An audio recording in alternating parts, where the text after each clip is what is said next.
so depressed when I can't seem to get. No, who's the man? A lawyer by the name Croxton. Sorry, it really was he. Do you know him? I used to, many years ago. He was solicitor's clerk in my town. Yes, Christine. He made very unhappy marriage. He's greatly altered. Yes, with several children, Christine. He's a widower now? Yes, Christine, with several children. I hear he carries on various kinds of business. Does he? I really don't know about that, but let us not talk about business. Yeah. It's so tiresome at time. Look at his burning up now. If I die, bury me inside, lay me down. But of those that sing me in the road at dawn, send me away with the words of a love song.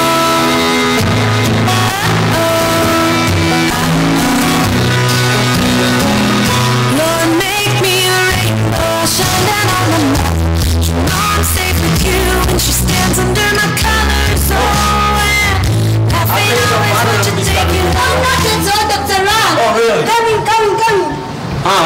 Come here, Nora. Wow, and he smile. I'm going to introduce you to someone. Christine, come. This is Mrs. Lynn, Dr. Rank. Mrs. Lynn? I've often heard your name being mentioned in here. I think I passed you on the stairs when I arrived. Yes, I go up the stairs very slowly. Some slight internal weakness? No, the fact is I've been overworking myself. Oh, nothing more than that? Well, I suppose you've come to town to amuse yourself with our entertainment, huh? No, actually, I've come to look for some work. Is that a good cure for homework? One must leave, Dr. Rank. One must leave, Dr. Rank, you know that. Well, I've arranged I may feel I'd like to prolong my agony as long as possible. You see, all my patients are like that. One of them, and the worst case of it all, is in with Mr. Helmer at this very moment. Who is he? A fellow by the name Croxton. A fellow you don't even know. Not even him thinks that he should live. Oh my God! And what business does he have with my husband? Well, I don't have any idea, but I heard this something about the bank. About the bank? Yeah. I don't know anything about the bank, excuse me. But Miss Lynn, have you ever found in your other side of the world where some people go zealously sniffing around to smell out some more corruption, and when they find such a person, they put him in a lucrative position, and you know, health matters are kept in the count. Dr. Rank, I think the sick are those who most need our good taking care of. Yes, that is the sentiment that is turning our society into a sick house. Look at this. Why are you laughing at that? Do you really know what the society means? Come on, Dr. Rank. What do you think about the society? I'm laughing at something very different, something very amazing. You know, Dr. Rank, let me ask you something. Does Togo have so much forward to the bank? Oh, is that what you find extremely amusing? That's my business. You know, it is good to know that we Togo has so much power to the bank over so many people. Now, do you care for a macaroon? What? Macaroons? I don't know who's been in here. You still just gave them to what? Come here. Togo doesn't want me to eat macaroons because he thinks that they spoil my teeth. But once in a while is not that bad, isn't it? Isn't it, Dr. Rank? I have no idea. Now, Christine, you're going to have a macaroon. Open your mouth. And you, Dr. Rank, open your mouth. One. And Nora, one macaroon. No, or two. Two? No. Yes, you know, Dr. Rank. There's something that I didn't have to say. It's over to hear about it. What is it I'd like to say if tobacco here? I can't tell you. Why? It's shocking. Shocking? Well, I don't advise you to say, but with us you might. What is it I'd like to say if tobacco here? Something that I love to say. It's over to hear about it. But I can't tell you because I'm so dead, Dr. Rank. Are you mad? Say it. Here it comes. I'm okay. You're not Christine. Say it. Here it comes. Say it. Have you gotten rid of him, Togas? Say it. Let me introduce you to someone, okay? Christine, come. Togas, yes. This is Christine. Christine, this is Togas, my husband, a bank manager and a lawyer. Excuse me, alright, don't spend it, Christine. Togas, come here. You don't know Christine. Remember, my school friend, Mrs. Lynn. Oh, and all school friends might have something.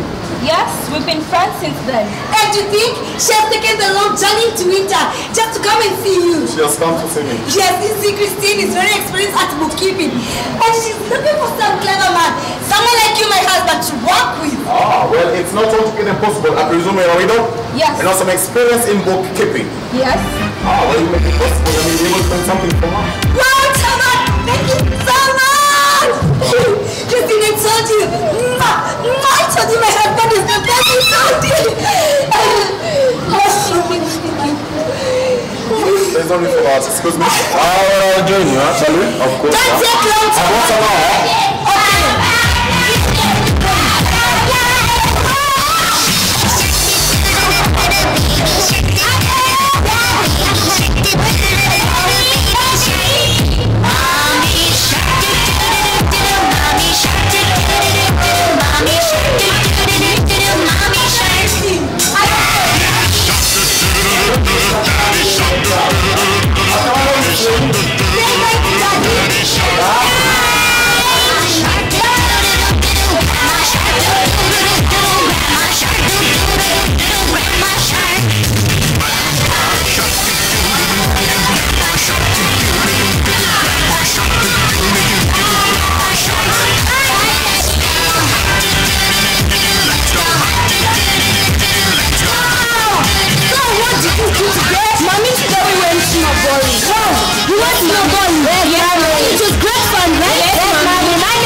Children like you. Look at your cheeks as red as roses. I'll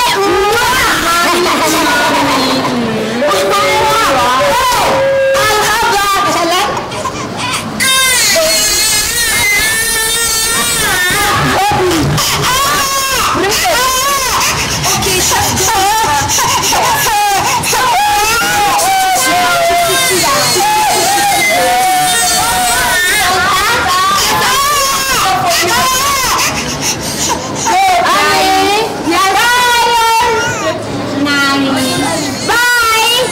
Which game are we going to play? Hide and seek. Hide and seek. Yes. Who's good? yeah. So, what game are we going to play? Hide and seek. Hide and seek. Yeah. Mommy's going to count. No. Should I hide? Yes, Mommy. Okay, Mommy will hide. Bobby counts. And 1. Bobby likes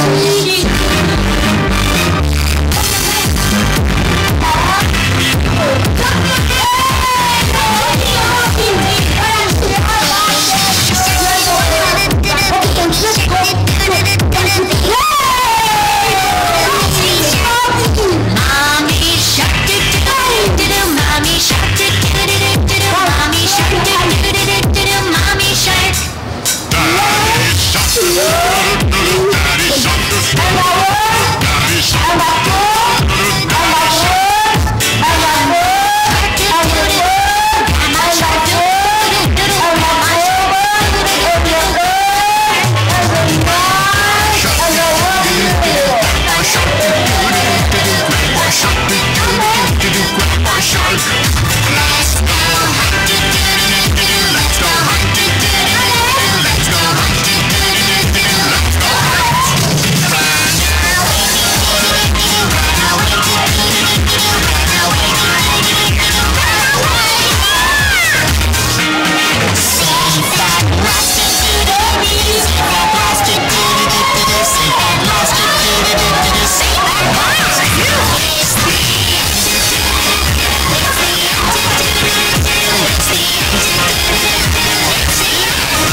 to me. Yes, I do. But not yet the first month of Christmas. Well, it's the Christmas Eve. It will depend on ourselves what sort of Christmas when it's done. Today it is absolutely impossible. That until later on. This is something different. I presume you can give me some moment. Yes, of course. Good.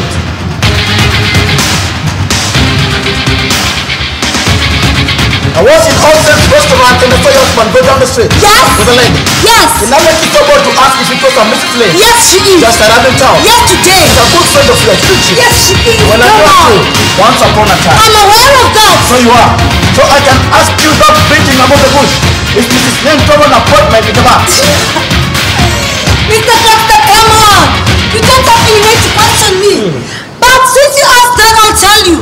Miss Lynn is to have an appointment at the bank, and I'm the one who played her case. I can tell you So that. I was right in what I thought then. You know, Mr. Crockstad, if one is just in a subordinate position, one has to be very careful not to offend someone who Who has has influence? Exactly. Oh, Mrs. Elma, you'll be so good so as to use your influence on my behalf. What are you talking about? You'll be so kind so as to see that I am allowed to keep my subordinate position in the bank. And who is taking away your Mrs. at the Elma, bank? there is no need to keep up the pretense of ignorance. I could understand that your friend is not so anxious to expose herself to the chance of rubbing shoulders with me. And I could understand too much of time for being turned down. So it seems. Very likely. But now the time has come when I should advise you to use your influence to prevent all that. But you don't have any influence. Haven't you? Haven't you? But I thought I had to sit now by yourself. I was only joking, Mr. Crockstad. How can you think that I, Nora, should have such kind of influence with my husband? Well, I've known your husband since our student days, and I don't think it's any unassailable. If you dare talk slightly about my husband, then I shall throw you out. You are bold. You are bold, Mrs. Elma. I am not afraid of you any longer. It will be soon after Christmas is over and the new year comes, then I'll be free from all this nonsense. Mrs. Elma, I'm willing to fight for my small post in the bank as if I were fighting for my own life. So it seems. Mrs. Elma, it is not only for the sake of the man that was listening to me in this matter. There is also something else that you know, like everyone else, that I was once guilty of an indiscretion. Yes, I had something. Well, the matter never came to court, but everyone seemed close to me after that. So I had to take with the job of which you know. And now that my sons are growing up, I think I need to earn much respect as I can. And this small post in the bank was like my first step up. And now your husband is going to throw me down into the mud again. But believe me, Mr. Crockstad, I don't have any rights. I don't have any power to help you. Then it is because you don't have the will. But I've got means to compel you. Do you want to tell me that you're going to tell my husband that I owe you anything? Suppose I were to tell him? Then it will not be good. Because my husband will come to know about my secret, which has been my joy and my pride for all this year. And to come to know it from you, that will put me in a disagreeable position. Only disagreeable? If he ever comes to know, he'll pay you then. I only ask if it was disagreeable sin at home that you are afraid of. Then do it. Do it, Mr. Crockstad. Then my husband will come to see to himself what a real blackguard you are. And he'll pay you. And he won't have anything to do with you. Mrs. Selma, it says that you have a very bad memory or you know little about business. Therefore, I shall be obliged to remind you of a few details. Oh, please do. Mrs. Selma, when your husband was ill, he came to me to borrow 250 pounds. Yes, because I didn't know anyone else. And I promised to get you the money. Which you did. I promised to get you the money under some conditions. But it seems as if your mind was so taken away by your husband's illness that you didn't pay attention to the terms of our bargain. Therefore, it won't be amiss if I remind of them. Please do. Mrs. Selma, I promised to get you the money under the security of a bond of which and you are. That bond you're supposed to sign. Which I did sign. Good. And below your signature, the free lines constituting your father as the surety of a bargain. Those lines your father should have signed. Should? It is signed. Good. Then I gave you the bond to send your father by post. Do you remember? Yes, what then? Haven't I been paying you? Fairly so, yes. But Mrs. Selma, to come back to the matter, that was a very trying time for you, wasn't it? Yes, it was. And the father was very ill, wasn't he? Yes. And Near his end. And he died soon afterwards. Yes. Mrs. Selma, can you by any chance remember the date of which your father died? Papa died on the 29th of September. Correct. Correct. I just started it by myself. And as that is so, there is a discrepancy of which I cannot account for. What discrepancy are you talking about? The father died was 3 days after the death. What? The father died on the 29th of September. But look here, he has dated his signature on the 2nd of October. It is a discrepancy, isn't it? In what? Shut up! Shut up! Can you by any chance explain it to me? It is a remarkable thing also that the death is not written in your father's handwriting, but in one of which I think I know of. But it can be explained that the father might have forgotten to date his signature and someone did it haphazardly before realizing of his death. Yes. But what matters is the name, and that is genuine, I suppose. Mrs. Selma, is it the father wrote his name by himself? No, Is it the father wrote his name by himself? no, it was I. Are you aware that's a dangerous In confession? what way? You'll get your money anyway. Mrs. Selma, why didn't you just send the boat to your father? Papa was very sick. If I could have sent the boat to him, he could have asked what the money was to be used to. And since he himself was very ill, I couldn't tell him what dangerous condition my husband was in. Then it would have been better if you would have given up a trip abroad. That ship was to save my husband's life. And didn't it occur to you that you're committing a fraud against me? I didn't care about that. Honestly, you put so much heartless difficulty in my way, besides knowing what dangerous condition my husband was in. Mrs. Selma, it is now evidently clear that you're not aware of what you're guilty of. But I can assure you that my once false mistake is nothing worse compared to what you've done. Come on, do you want to tell me that you of all the people risk your life to save your wife's Well, life? the law cares nothing about I want me. the foolish Finish your law! law, Mrs. Selma! It is the same law that you'll be judged if you produce these papers in the court. What? I can't believe this. I really can't believe this. Is a daughter not supposed to save the cares and the anxiety of her old dying father? Is a wife not supposed to save her husband? Mr. Crogston, I don't know much about the law, but I believe there's certain things that must govern this. If you don't have knowledge of the sort, then you really must be a foolish and a poor lawyer. Very likely. Very likely. But Mrs. Selma, to come back to matters of business, such business that you and I had, you think I don't know about that. But let me assure you of one thing. If I lose my post for the second time, you shall lose your relationship with me. What? Have a nice day, Mrs. Elliot.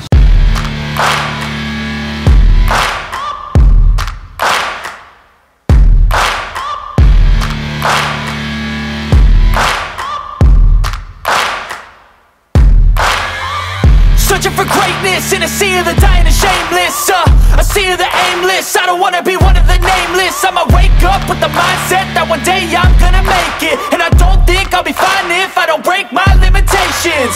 Don't try to stop me, I exist to write my own story. I'll make a decision if I want some peace or if I want the glory. Yeah, don't want a life that is complacent or possibly boring. I just want a life that is worth every day exploring. My whole life I just wanted someone who would notice me. My whole life I just wanted to be somebody to be. Yeah, I just wanna be great. Yeah, I just wanna be great.